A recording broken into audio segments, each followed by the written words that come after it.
Posner, and here we are, segment 2. And man, I got to tell you something. We were in the break. We were talking a little bit about.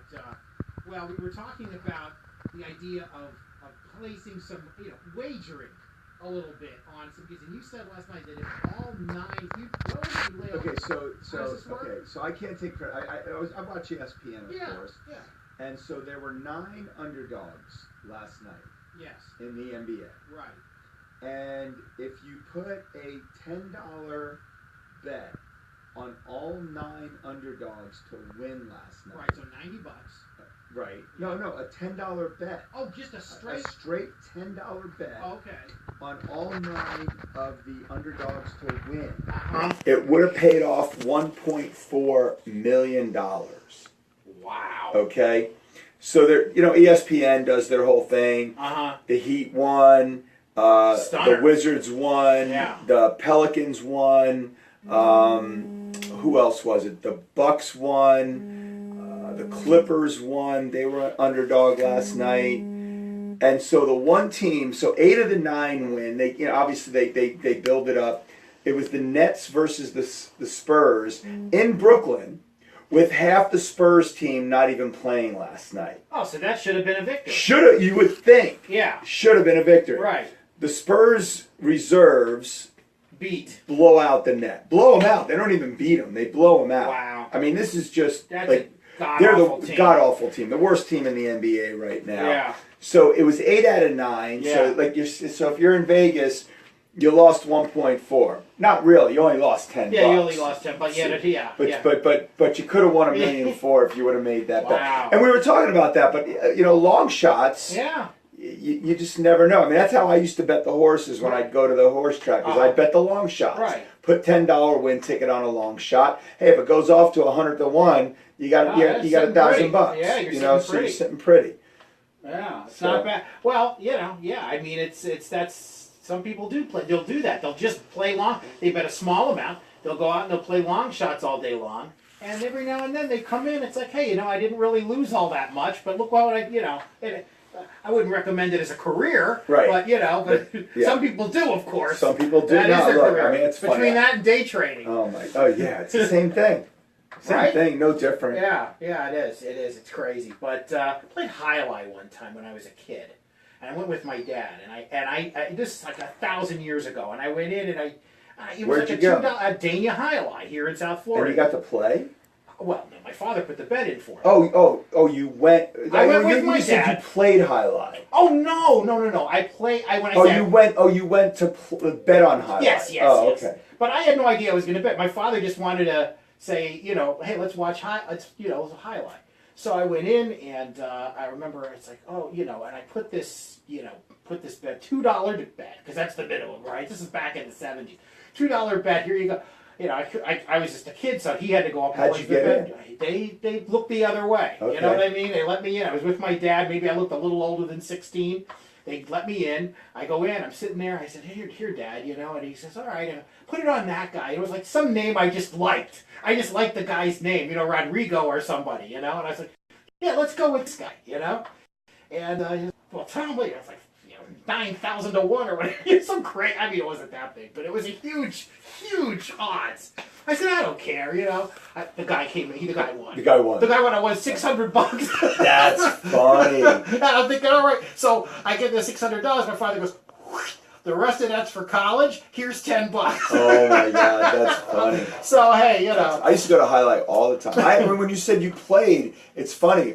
I have a cest up there. You have the cest up there. If you tilt up there for the folks on Facebook that are watching, that's a cesta, right? Can you see it? Yeah. Okay, perfect. Yeah. But it's funny that you say that, because I was at Highlight the other night with a friend of mine, and I got to meet one of the guys that helps run the place. Right. And the guy's name is Benny, and he was a Miami Highlight player, and we were talking. But with some friends on Friday nights, we used to go play in Miami. There was a place called Orbea's in Medley, in Miami. And it was they had 3 courts, and you learned on the small court with the rubber ball, and then if you got good enough, you can go on the big court. But we used to go down on Friday nights and play highlight. Really? Yeah. Did you climb the wall? Oh, and look, we were athletes, you know, Yeah. so we got into it. Yeah. It was fun. And highlight is a little bit like racquetball, if there's any way to kind of explain it. Yes. But with 3 walls instead of that 4th wall. If you're a fan of Miami Vice, for those folks around the country watching and they've never seen highlight or let alone heard of highlight, in the open to Miami Vice, yes. there was a scene of these guys climbing the walls with these big cestas on their arms, and and returning the ball, and the ball travels at like 180 miles an hour. A pelota, which is what it's called. Yep, the pelota. The pelota, at its highest speed, thrown by a guy at the right spot, can break a bulletproof glass. Yeah, it's incredible. They used to actually, at Dania Highlight, they used to have a piece of glass that was broken by a player. Yeah, and of course they had a net in front so that would protect the crowd, because any one of those balls hits you, you forget you're a goner. Yeah, that hurts. Well, I mean, if it hits you in the head, you're a goner. Well, that's why you wear the helmet. Yeah, but I'm saying an audience crowd member, you forget. No, so it's good night, Irene. You know, that's it. I'd love to know where that statement originated. Good night, Irene. Yeah, no idea. I guess it was a song, right? Either a song or it had to be a movie line. Yeah, I guess so. We'll look that up. Yeah, we'll have to look. Good night, Irene. Good night, Irene. And there you go.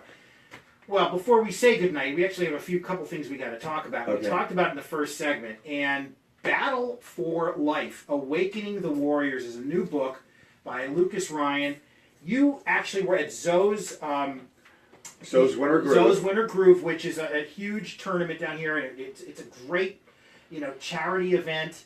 Lots of famous athletes, Hall of Fame athletes. You have the former greats and Hall of Famers, and even a few current athletes. So, the list was incredible. I mean alone, Mike Piazza, Lawrence Taylor, Ed Too Tall Jones, Dick Anderson, Marcus Allen, Dr. J, Artis Gilmore, Sam Jones, Artis Gilmore, Dan Marino, Cornelius Bennett, Bruce Smith, Gary Sheffield, Kenny Lofton. I mean, did you say Marcus Allen? Marcus Allen, who looks like he could still play. I mean, the guy's amazing. in phenomenal shape. I'll tell you what, every single one of those guys. A lot of those guys, were in good shape. A lot of them, looked like they could still probably. I mean, we watched it on online that you were at the event and interviewing these guys, and this young man, 11 years old, Lucas Ryan, jumped in and he was interviewing them, and he did a great job, and he's a great kid. And he is a stage 3 lymphoma cancer survivor. Battled it and won. Amazing. And so he is now the toast of the town with this. Well, I almost said movie, but I'm ahead of myself. Yeah, no, the Battle movie, for Life. Go ahead. The movie will get made. There's already we're already in talks. It's funny. I mean, I met the kid. We kind of hit it off, and I'm now his right hand. I mean, he wants me to be involved in all his stuff. So I'm going to be going on book signings with him. The book just came out in December. Wow. So I'm going to be going to book signings. I'm going to be involved with the negotiations for the movie deal. And we're going to be doing a kids show with him on Saturday mornings. Wow. He's a great kid. And an inspiration to not only, kids that may be struggling with the same situation in their life, but just, every kid, and it just, it's the fact that, when you have these kinds of challenges in front of you and are able to not only survive, but then turn around and do this. But at 8 years old, the beginning. And according to the Library of Congress, he is the first of his age to write a book of this magnitude and publish it. So, remarkable kid, very smart. Where can folks get... Amazon.com, The Battle for Life, Lucas Ryan... it's $24.95. Now here's the kicker. Yes.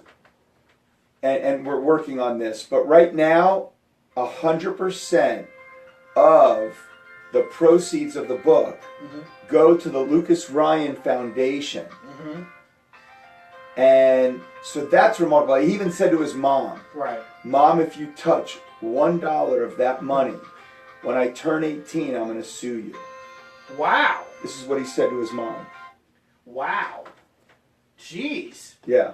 That's laying down the law. So if you buy the book, Uh-huh. and his kid is amazing. Like, he's all about helping other families and other kids and Yeah. people, and Right. he just wants to make a difference. I mean, he's already a college student as well. He's taking online classes at Duke University in their TIP program. Wow. I mean, it's a remarkable story. So we started writing the book at 8. At 8, he finished it at 11. At 11. It just came out in December. Right. We're And gonna- more on the way. More on the way. He's got the second book that will be finished in March, and then he's got the third book. So it will be a trilogy. It'll be a trilogy, Right. like Lord of the Rings. Right. Gotcha. That kind of situation. Yeah. He's got a fourth book that he's writing that's not related to this. It's another story, but this is a kid that is going to make it. I believe is just going to make a huge difference in the world. Yeah. And we're going to start going on speaking engagements where we're training him to do speeches and work, and his camera work is starting to come on, and some of the stuff that he's doing. Good So for him. it's an exciting time. That's great. And very excited about it. So it's a great feel good story. Right. And I have to pinch myself the fact that I'm part of this kid's world now. That's great. And get to go on the journey with him, and it really is something and that's it's for a great cause, and it's certainly inspiring as well.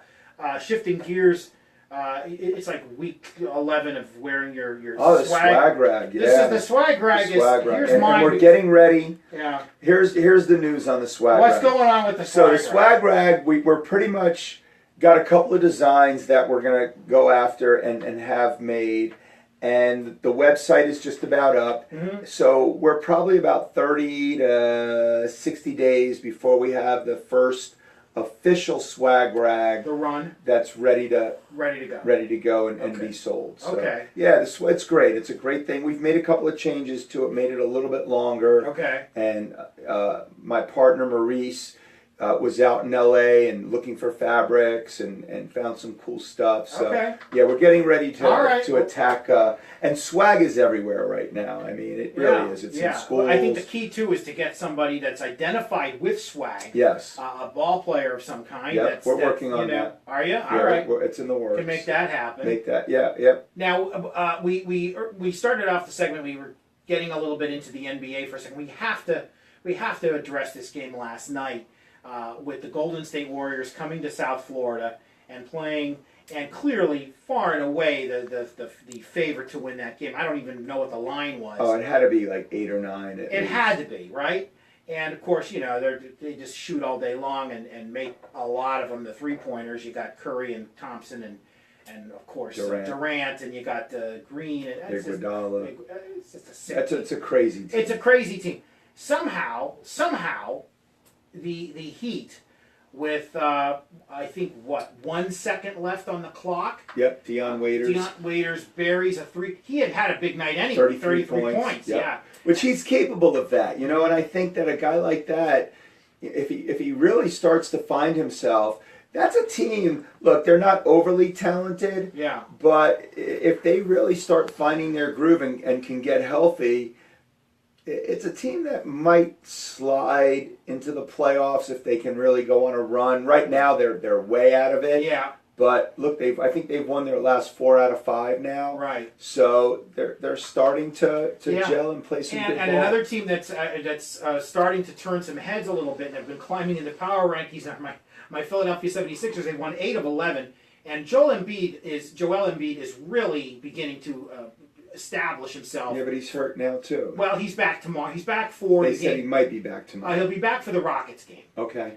So, He's a guy that they need. And he's been playing great. He's the centerpiece of that team. Yeah, right he's been now. playing great. Ben Simmons is hopefully due back for him just after the All-Star break. So it'll be interesting to see how he comes along. And so there's some teams on the rise in the Eastern Conference. The Wizards are starting. To play, and Charlotte's playing good basketball. Yeah. The Celtics are playing decent basketball. Yeah, pretty good. Actually. So yeah, I mean, look, if you're an NBA fan, there's a lot to be excited about. And even on the West side of things, Houston is playing well. The Spurs are playing well. Yeah. The Clippers are playing well.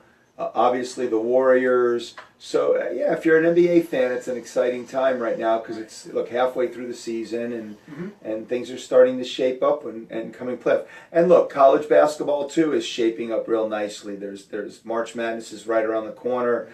Big upset last night. NC State goes into Duke and beats Duke on their home court at Cameron. So it's an exciting time if you're a sports fan. Hockey's in full swing and they're about halfway through and playoff are shaping up there. Panthers took a tough loss last night in Arizona, went into overtime. They got the point, but lost on a real cheesy goal by Luongo. Glove side, he should have made that save. But it's an exciting time for sports. The Super Bowl is upon us. Baseball pitchers and catchers will be reporting before you know it. Yeah, 3 weeks. Yeah, we'll have to get up to one of the spring training games and do a show from up That'd there, be fun. which would be fun. We can make that happen. Yeah. You got Washington and Houston will be in new digs this year up in West Palm. They'll be moving their spring training to that location, so that'll be fun to see. Yeah. You got 4 teams that are in close proximity now, where it used to be everybody would be down in South Florida. Back in the day when I was growing up here in the 70s, you had the Orioles, you had the Yankees, you had the Expos, you had the Braves. Rangers. We're in Pompano Beach. Yeah. Sure, that was a great little facility to go watch. Yeah. You had the Braves up in West Palm.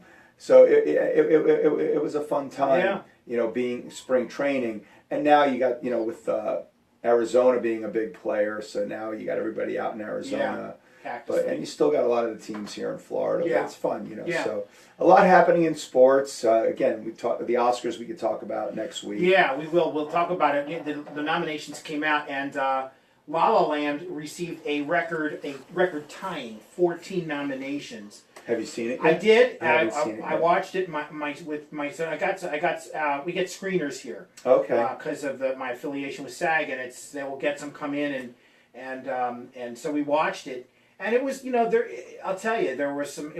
The filming was great. It's spectacular, and there it's funny because I think by today's standards you're so not used to seeing musicals, and so singing and dancing in movies is kind of like in the rear view. Sure. So when it comes out, people are like, "Wow, look at this! Wow, I never saw anything like this." Well, turn the clock back 50 years and watch about 50 movies that that were all singing and dancing and Gene Kelly and all this. Oh, yeah. And a lot of people, young people don't even know about it. No, and look, even a movie like Saturday Night Fever, right? A movie like Dirty Dancing, right? I'm just trying to think of a couple others. Footloose, right? Is another sure. one. So yeah. Look, I, at the end of the day, I really want to be entertained. Yeah. And I think that the more you can entertain me, the more you're going to get me back. Mm-hmm. And so that's the fun of it. Right. Is being entertained. Yeah, definitely. And it's, look, everybody that I haven't had a chance. Maybe I'll get to see it this weekend. I'll have some downtime. It's worth seeing, and of course Emma Stone and Ryan Gosling are really good together. They make a nice team. Yeah, they were in that movie Crazy Stupid Love together. Yes. And that was a fun movie. Yeah, with she's Steve lovely. Carell. I like Emma Stone. I think she's terrific, and he was great in this. And she's one of those actresses that she's not the most attractive actress in the world, right? But there's just something that's very she's very appealing and likable. And likable, for sure. So and she can act.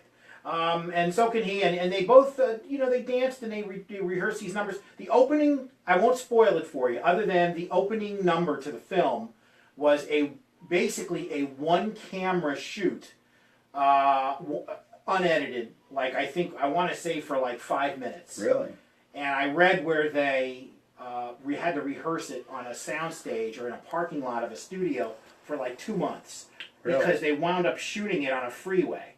Oh, wow. And I won't tell you any more than that, but just be prepared to be like, wow, this took some work. Good. It was pretty impressive. No, it's about time some people are getting creative again. Yeah, it was fun. It was when you have movies like The Great Gatsby being remade. Yeah, a lot of remakes. A lot of remakes, and it just tells me that people are not being creative. Like, here's a kid, 8 years old, who created this story. Yep. This is going to be an original work, and it's one more time as we leave. You got The Battle for Life, Awakening the Warriors by 11-year-old. That's right, you heard right, 11 years old Lucas Ryan. and soon to be a major motion picture. Major motion picture. So Amazon.com. Check it out. It's available on Amazon.com. Also, for you music lovers, my album's still out there. It's on iTunes, Overbrook Avenue. And we used one of your songs for the piece, the Alonzo piece. I appreciate that. Very nice. And if you like relaxing, just chill, nice piano music, great traveling music, it's called Overbrook Avenue. It's on iTunes. My name's Tom Alexander. His name is Matt Posner. Thank you so much to Dee for shooting some exciting, thrilling video, putting it up on Facebook. And we are the Irregulars. We'll be back next week. Thanks, everybody. Have a great week. Bye-bye.